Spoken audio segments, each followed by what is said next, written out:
Good evening. My name is Colonel Christopher Paris. I serve as the Commissioner of the Pennsylvania State Police. I'm going to address you this evening concerning a critical incident that has rocked the community here in York County this afternoon. The incident occurred in Codorus Township, York County. I'd like to preemptively say that there are many details which at this point we are not prepared to release given the ongoing nature of the investigation. That having been said, we would like to advise the community that there is no current active threat. The situation today involved law enforcement officers who were shot. I can confirm that the shooter is dead. I can confirm that there were 5 law enforcement officers who were shot today. 3 fatally, 2 that were transported here to Wellspan in York. They are currently listed in critical but stable condition. The District Attorney of York County, who is no stranger to this community, or in collaborating with the Pennsylvania State Police, Tim Barker, I've spoken to him. The Pennsylvania State Police has been asked to convene a major case team to conduct the lead in this investigation with the assistance and in collaboration and in partnership with the York County District Attorney. I can assure you that all of the resources of the Pennsylvania State Police are being brought to bear. There is still very much an active scene at Codorus Township, York County. Later this evening, the District Attorney will have more information to release. I can tell you that the Pennsylvania State Police have taken over calls for service for the Northern York Regional Police Department, and we will continue to do so to support our partners. I can tell you that I've spoken to the special agent in charge of the FBI out of Philadelphia, our municipal partners and county partners here in York County, and we've received multiple offers of assistance from our fellow state partners to include New Jersey and York. But we have a very large investigative scene.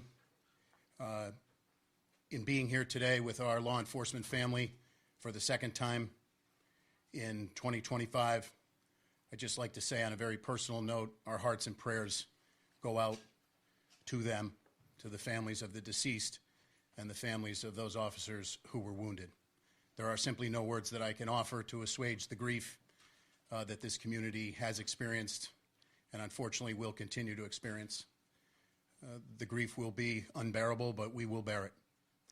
So we stand here today united for our partners all across the law enforcement spectrum, and we will not rest until we've conducted a full, fair, competent, and thorough investigation into this matter. Lastly, I would simply ask to the community here in York County and beyond, all across Pennsylvania and all across our nation, if you could keep the families that were touched by this tragedy today in your thoughts and prayers. Please give them a solemn thought. And to the women and men who are working diligently right now to push this incident forward and the investigation forward and the aftermath that will have to be dealt with and persevered through, our hearts and prayers are with them. Thank you very much. I'll now turn it over to Governor Shapiro.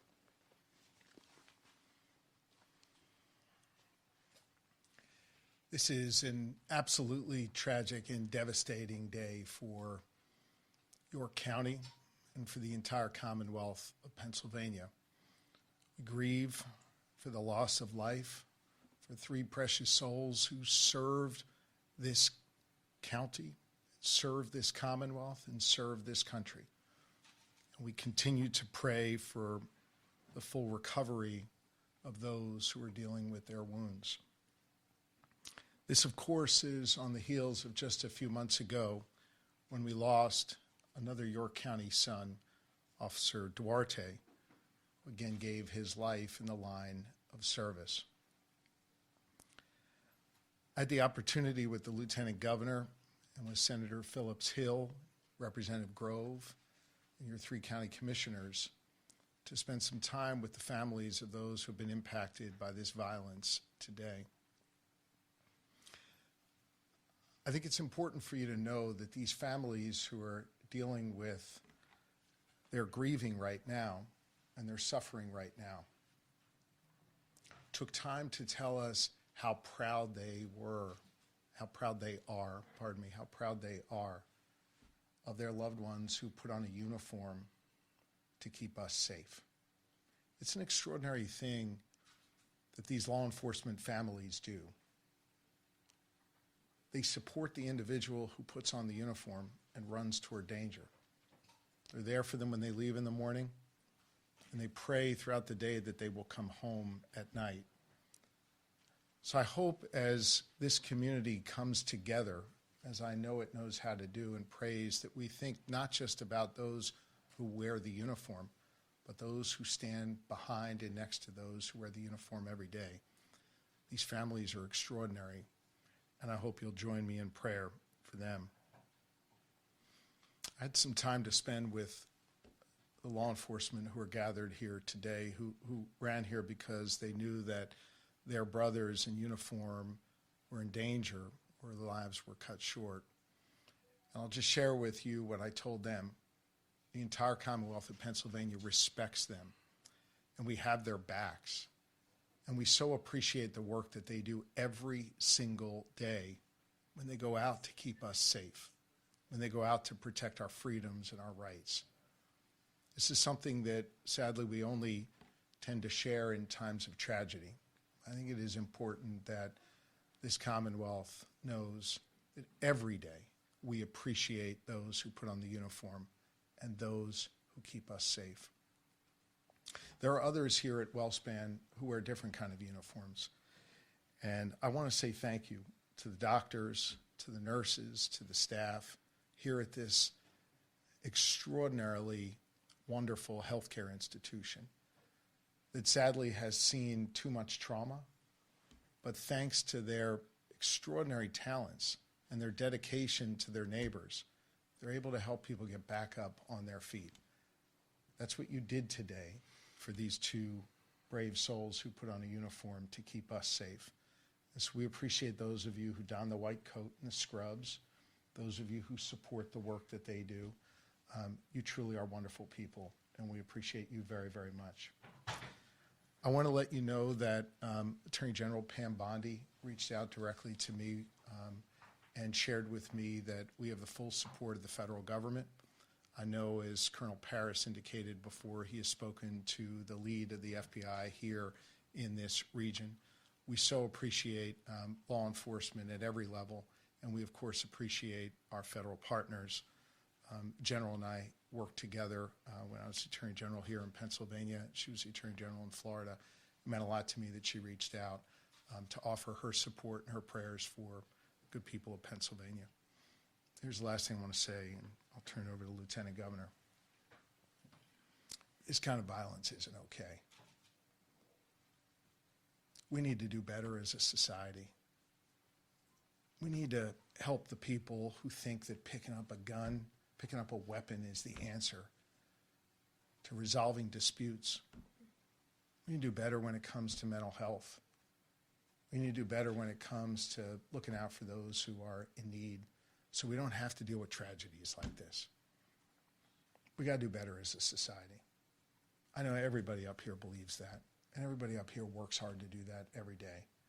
I just think as a community, it's time for us to work hard to heal from this and to make sure that those whose lives were lost today, that something constructive can come from that in their memory that stops this kind of violence in the future, that protects those people that put on those uniforms for us. It makes it so these trauma surgeons don't have to patch this many people up. We've got to do better as a society. I know we're all committed to doing that work. We've got to do even more. Now's the time for this community to come together and to do this important work. And so on behalf of a grateful Commonwealth, I say to those who wear the uniform of law enforcement, thank you. To those who wear the uniform of healthcare, thank you. To the elected leaders up here, thank you for the work that you have done and know you will do to keep our community safe. And to Colonel Paris and the entire team at the Pennsylvania State Police, I know you will have every resource you need to make sure that this investigation is conducted fully and thoroughly, and that whatever steps need to be taken will. May God bless York County and the entire Commonwealth of Pennsylvania. May God bless and watch over those families that are suffering right now. Lori and I join you in prayer, and I think prayer is a particularly important thing at this moment here in York County and all across Pennsylvania. Thank you, Governor.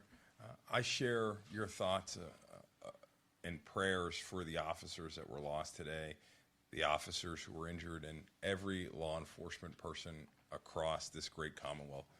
We are unfortunately here again in York County because of gun violence, the issue that brought me to public service. I want everyone to know today is not just a devastating day for this community in this region, it's a devastating day for our entire Commonwealth.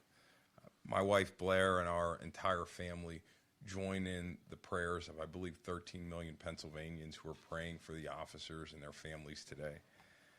You know, we ask a lot of police officers in our communities, and they always run towards danger.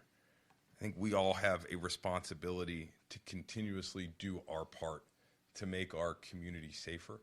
I know I'm going to continue to do my part, and we are consistently grateful for the commitment and the sacrifice that our law enforcement officers make. We're grateful for the healthcare professionals who run towards danger to aid folks in their time of need, and we're so grateful for the work that they've done today. It's my pleasure to introduce Dr. Carney from WellSpan Health, who will provide an update from the medical perspective. So we received 2 gunshot wound victims from the scene. We immediately took them to the OR. They are both in critical but stable condition currently. Trauma centers are a resource for the community. We're here when you need us, and we enjoy the support of both the local government, state government, and our administration. Thank you.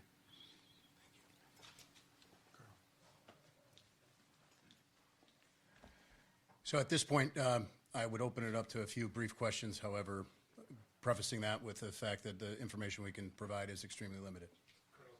Sir.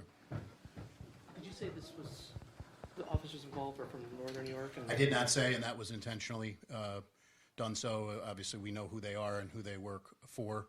Our concern is that there are some investigative steps that we're taking right now, and at the request of the district attorney, we're withholding that information. Do you know what the district attorney plans to release? I've spoken to District Attorney Barker. I know there are a lot of things going on right now, but at some point I know he will brief the media. Sir. The circumstances surrounding while those officers were there, they were serving a warrant of some sort of PFA? So they were there to follow up on an investigation that began yesterday.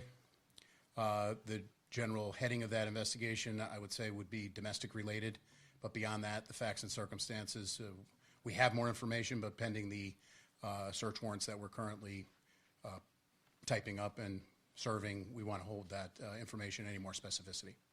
See which department they were with, the officers?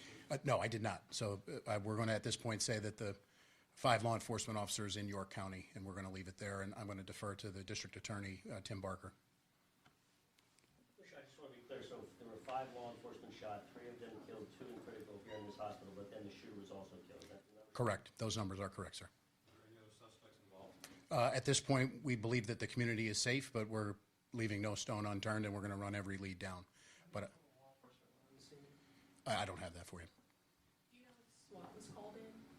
I'm not prepared to release that. Like I said, I'll defer to the district attorney. Sir? Have we heard anything as far as weapons or what exactly happened when they arrived? No. I mean, we have, but not that I can confirm with any specificity that I would be concerned we would have to backtrack on later. So very much processing a large scene. I will confirm that it is a large scene.